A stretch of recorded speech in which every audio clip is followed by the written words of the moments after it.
أشهد أن لا إله إلا الله وحده لا شريك له وأشهد أن محمدا عبده ورسوله أما بعد فأعوذ بالله من الشيطان الرجيم بسم الله الرحمن الرحيم الحمد لله رب العالمين الرحمن الرحيم مالك يوم الدين إياك نعبد وإياك نستعين اهدنا الصراط المستقيم صراط الذين أنعمت عليهم غير المغضوب عليهم ولا الضالين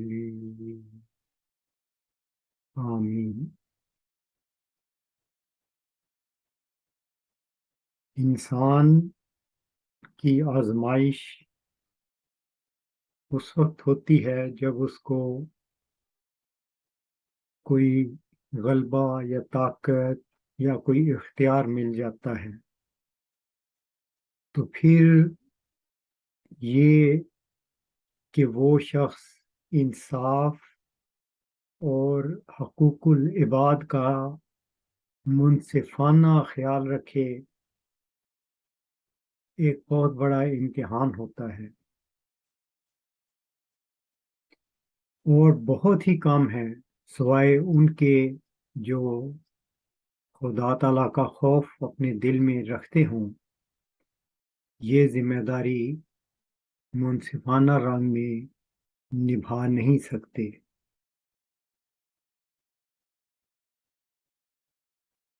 میں اس ضمن میں قرآن کریم کی ایک سورت سے حضرت داؤد علیہ السلام کا واقعہ بیان کرتا ہوں۔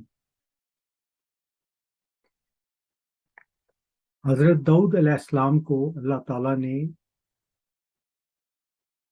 صاحب اختیار بنایا تھا اور بہت سی طاقتور قوموں کو، لوگوں کو ان کے تابع کیا تھا۔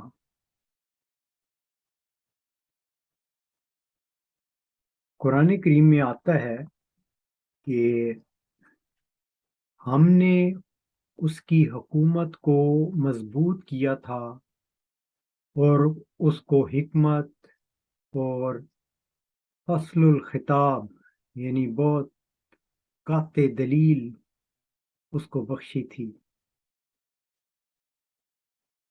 اور کیا تمہیں ان دشمنوں کی خبر معلوم ہے جب کہ وہ دیوار پھاند کر اندر آ گئے تھے؟ جب وہ داؤد کے پاس آئے تو وہ ان سے گھبرا گیا۔ انہوں نے کہا، ڈر نہیں، ہم دونوں جھگڑنے والے فریق ہیں، ہم میں سے ایک دوسرے پر زیادتی کر رہا ہے، بس تو ہمارے درمیان انصاف سے فیصلہ کر اور ظلم نہ کر اور ہمیں سیدھے راستے کی طرف رہنمائی کر۔ یہ میرا بھائی ہے، یعنی وہ ایک شخص اپنا مقدمہ سامنے رکھ رہا ہے، اس کی 99 دمبیاں ہیں اور میری صرف ایک ہی ہے، پھر بھی وہ یہ کہتا ہے کہ اپنی یہ ایک دمبی مجھے دے دے، اور بحث میں مجھے دبا جاتا ہے۔ اس پر داؤد نے کہا، تیری دمبی طلب کرنے میں اس نے ظلم سے کام لیا ہے۔ اب یہاں پر میں اس کی کچھ تشریح یا مفہوم جو میں سمجھتا ہوں اس کو بیان کرنے کی کوشش کرتا ہوں۔ یہاں پر ایک معاملہ حضرت داؤد علیہ السلام کے سامنے رکھا گیا۔ تو سوال کرنے والے نے سوال کیا کہ یہ میری ایک دمبی ہے، اس کو بھی یہ لینا چاہتا ہے۔ یہاں پر دیکھیں کہ وہ شخص، اس کو کن کن چیزوں کا شعور تھا۔ پہلا شعور اس کو یہ تھا کہ یہ زیادتی کر رہا ہے، اس کی 99 دمبیاں ہیں، یہ زیادتی کر رہا ہے، جیسے قرآن کریم میں الفاظ میں آتا ہے کہ یہ ہم میں سے ایک فریق دوسرے پر زیادتی کر رہا ہے۔ دوسرا وہ یہ تقاضا کر رہا ہے کہ ہمارے درمیان انصاف سے فیصلہ کرو۔ تیسری وہ یہ بات بھی کر رہا ہے کہ ظلم نہ کریں، یعنی انصاف چاہیے، ظلم نہیں ہونا چاہیے۔ اور چوتھی بات وہ یہ بیان کر رہا ہے کہ ہمیں سیدھے راستے کی طرف رہنمائی کر، یعنی وہ شخص کے سوالات شعوری سوالات تھے، سمجھ تھی، حکمت تھی۔ اب اس صورتحال کو ہم آج کے زمانے میں دیکھیں تو وہ قوم، وہ جماعت جس کو حضرت مرزا غلام احمد قادیانی علیہ السلام نے خدا سے علم پا کر الہام کی روشنی میں ہدایت دی تھی، زندہ کیا تھا، ان کے جانے کے بعد اس جماعت پر کیا گزری، اس کی حالت اس شخص کی مانند سے بالکل نہیں ہے جس نے حضرت داؤد علیہ السلام سے سوال کیا تھا، کیونکہ اگر یہاں پر خود جس سے سوال کیا جا رہا ہے وہ اس کا ہی شعور نہیں کہ وہی زیادتی کر رہا ہے،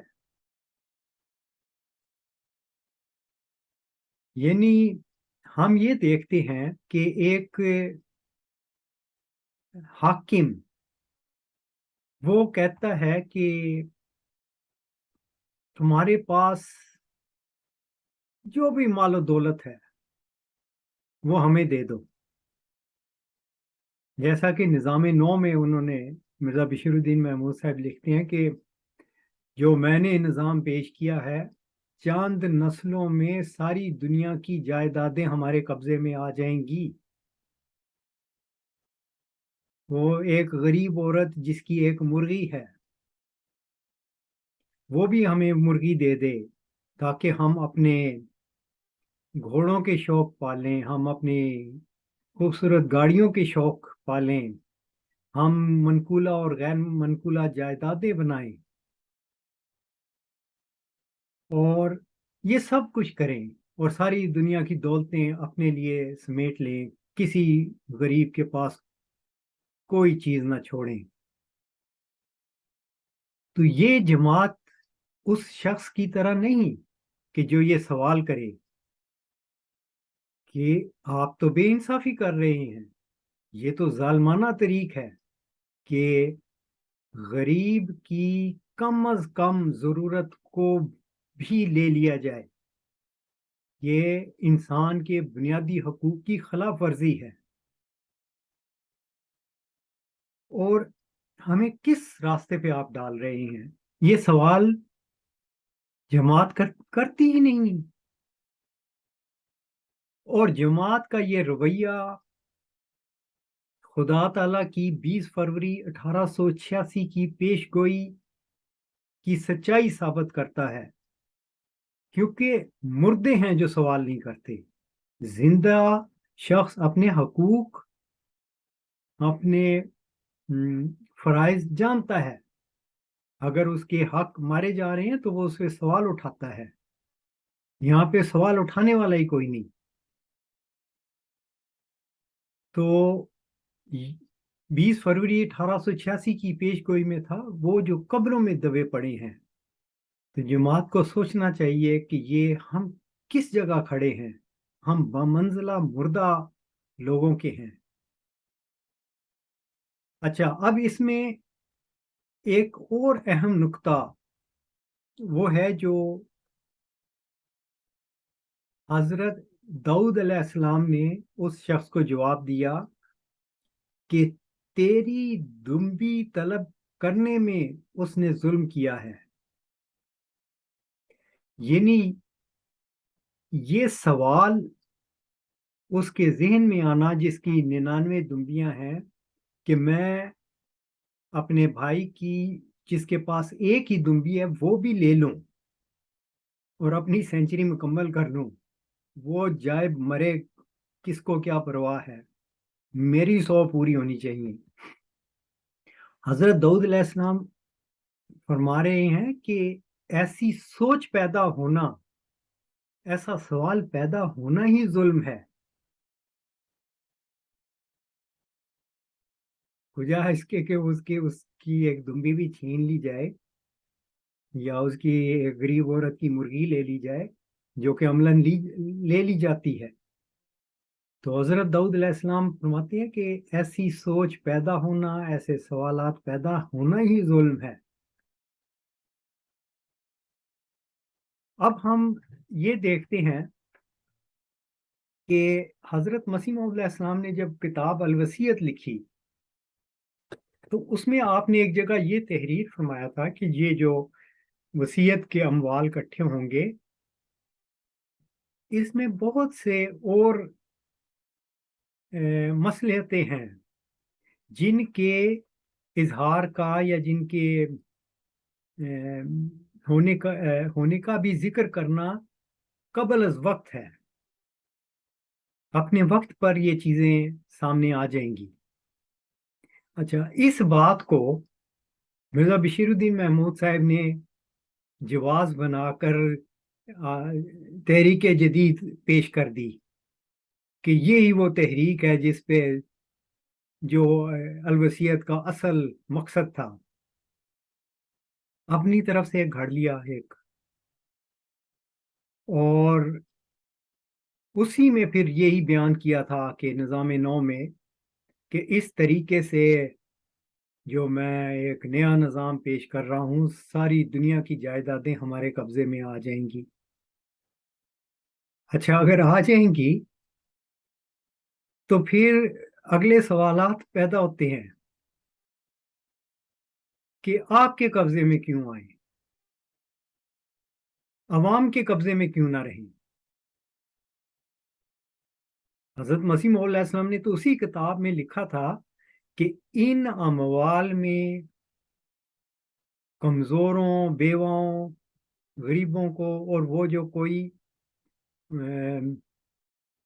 معقول ذریعہ معاش نہیں رکھتے، ان کا حق ہوگا۔ ان کا حق کون دے گا؟ آپ نے تو نہیں دیا، آج تک نہیں دیا۔ اس کو 100 سال سے زیادہ عرصہ گزر گیا، 1914 سے لے کر آج تک دیکھا جائے تو یہ حق کب دیا گیا؟ گزشتہ جمعہ میں بھی میں نے یہی بات کہی تھی کہ 34 سال سے میں سویڈن میں رہ رہا ہوں، اور 6 سال پورے سویڈن کا نیشنل سیکرٹری مال رہا ہوں۔ میں نے تو نہیں دیکھا کہ کبھی کسی کو یہ حق دیا گیا ہو، کسی غریب کو، یتیم کو، بیوہ کو۔ بلکہ یہ ضرور دیکھا ہے کہ حکومتیں اس یتیم، بیوہ، کمزور، وہ جو معقول ذریعہ معاش نہیں رکھتے، جو بنیادی حقوق دیتی ہیں، آپ تو ان حقوق کے اوپر ڈاکہ ڈالتے ہیں، اس کے اوپر چندے عائد کر دیتے ہیں، اس کے بنیادی حقوق اسے لے لیتے ہیں۔ تو یہ جماعت کو سوچنا چاہیے کہ ہم کس اسلام کی طرف بلائے جا رہے ہیں۔ کیا یہ وہ اسلام تھا جو رسول کریم صلی اللہ علیہ وسلم نے دنیا میں نافذ کیا تھا؟ ایسا تو ہرگز نہیں۔ یہ جو مال کی محبت ہے، یہ بڑی عجیب چیز ہے۔ ایک حدیث ہے کہ رسول کریم صلی اللہ علیہ وسلم نے ایک صحابی کو کسی علاقے میں بھیجا کہ وہ زکوٰۃ اکٹھی کر کے لائیں۔ جب وہ واپس آئے تو انہوں نے زکوٰۃ کے اموال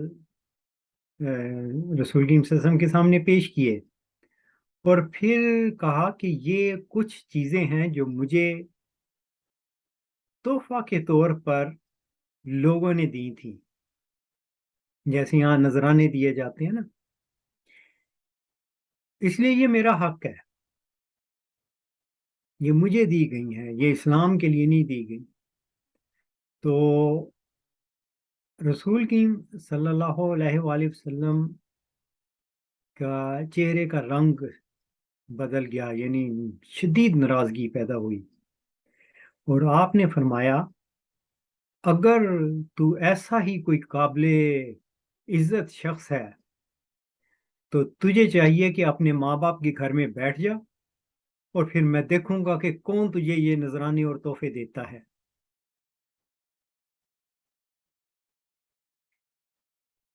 تو یہ جو انسان سمجھ لیتا ہے کہ یہ مجھے ملا ہے، یہ میرا حق ہے، میرا حصہ ہے، ایسا نہیں ہے۔ یہ بات میں نے اس وجہ سے کی ہے کہ کچھ بہت سال پہلے کی بات ہے، میں وکیل المال صاحب کے ساتھ بیٹھا ہوا تھا، اور وہ خلیفہ صاحب کی تعریف میں بیان فرما رہے تھے کہ جو لوگ نذرانے آ کر دیتے ہیں تو آپ کے تقوی کا معیار اتنا بلند ہے کہ وہ نذرانے میں سے 10% حصہ پہلے کٹواتے ہیں اور باقی 90% حصہ بعد میں لیتے ہیں۔ یہ ایک فریب ہے جو لوگوں کو دیا جاتا ہے کہ ہم دیکھیں 10% عطا کرتے ہیں۔ آپ کو 10% نہیں، وہ 100% مال نذرانے وہ بیت المال کا حصہ ہیں، کسی کی ذاتی ملکیت نہیں ہے، رسول کریم صلی اللہ علیہ وسلم کی حدیث کے مطابق۔ تو یہ جو اموال کی محبت ہے، قرآن شریف میں اس کا ذکر ہے کہ انسان کو گھوڑے، سواری کے جانور، کاریں، یعنی اس کا مفہوم یہی بنتا ہے، زمینیں، جائیدادیں یہ خوبصورت کر کے دکھائی گئی ہیں، عورتوں کی محبت بھی۔ تو لیکن جو اللہ کے پاس ہے وہ بہت بہتر ہے۔ تو انسان دنیا کی ان چیزوں سے محبت کرتا ہے اور طرح طرح کی فریب کاریوں سے اس پر اپنا حق جتاتا ہے۔ اگر کوئی شخص یہ سمجھتا ہے کہ میں شاید خلیفہ ہوں، جیسے پرانے دور میں رسول کریم صلی اللہ علیہ وسلم کے خلیفہ تھے، تو ان کا نمونہ دیکھنا چاہیے۔ حضرت ابو بکر رضی اللہ تعالیٰ عنہ فرماتے ہیں کہ میں ایک وقت میں عرب کا غالباً سب سے بڑا تاجر تھا، کپڑے کی تجارت کیا کرتے تھے۔ تو جب خلیفہ بنے تو اس کے بعد وہ سامان اٹھا کر کاروبار کے لیے روانہ ہونے لگے، تو حضرت عمر نے روک لیا اور پوچھا کہ کیا ارادے ہیں؟ کہنے لگے کہ میری ذاتی ضروریات بھی ہیں، تو اس کے لیے کاروبار کروں گا، اور جو کمائی ہوگی اس سے میرے گھر کے اخراجات چلتے ہیں۔ حضرت عمر رضی اللہ تعالیٰ نے فرمایا کہ نہیں، آپ کی مدینہ میں زیادہ ضرورت ہے، اور آپ نے حکومت کے فرائض انجام دینے ہیں۔ اور پھر حضرت عمر نے ہی تجویز کیا تھا کہ بیت المال سے ایک حصہ مقرر کیا جائے تو حضرت ابو بکر رضی اللہ تعالیٰ عنہ نے اپنے لیے بہت ہی قلیل حصہ تجویز کیا، جس پر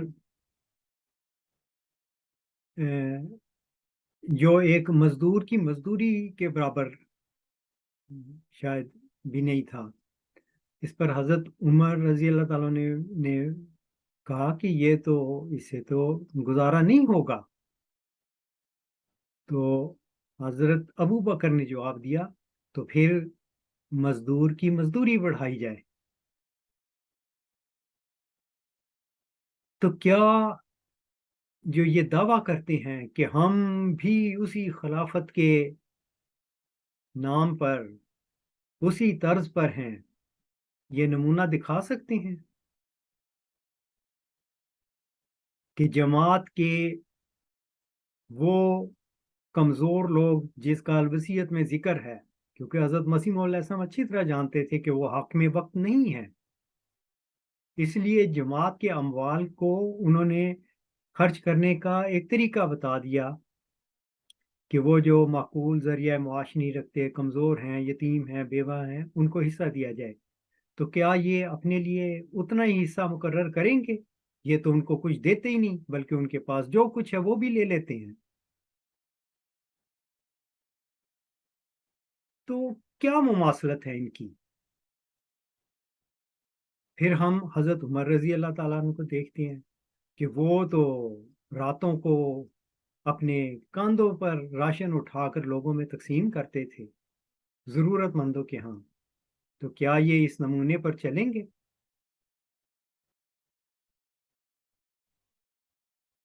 ایسا نہیں ہے، لیکن سب سے بڑا ظلم یہ ہے کہ قوم سوئی ہوئی ہے۔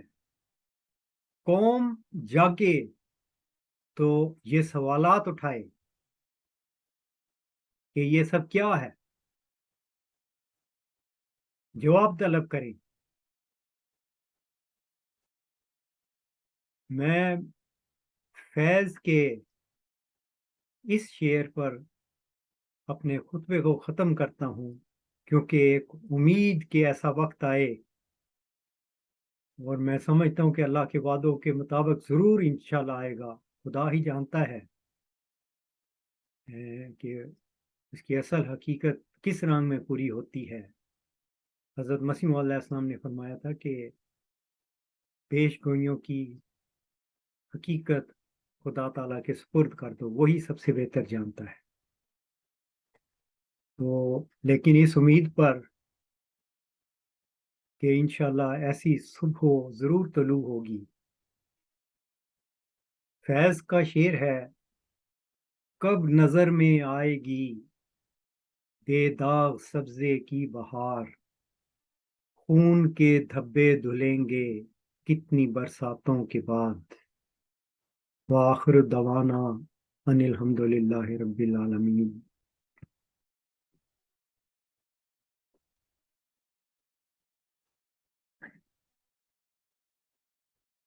الحمد للہ نحمدہ ونستعینہ ونستغفرہ ونؤمن بہ ونتوکل علیہ ونعوذ باللہ من شرور انفسنا ومن سیئات اعمالنا، من یهد اللہ فلا مضل له ومن یضللہ فلا ہادی له، ونشهد ان لا الہ الا اللہ ونشهد ان محمدا عبدہ ورسولہ۔ عباد اللہ رحمکم اللہ، ان اللہ یامرکم بالعدل والاحسان وایتاء ذی القربى وینہی عن الفحشاء والمنکر والبغی یعظکم لعلکم تذکرون۔ اذکروا اللہ یذکرکم وادعوہ یستجب لکم ولذکر اللہ اکبر۔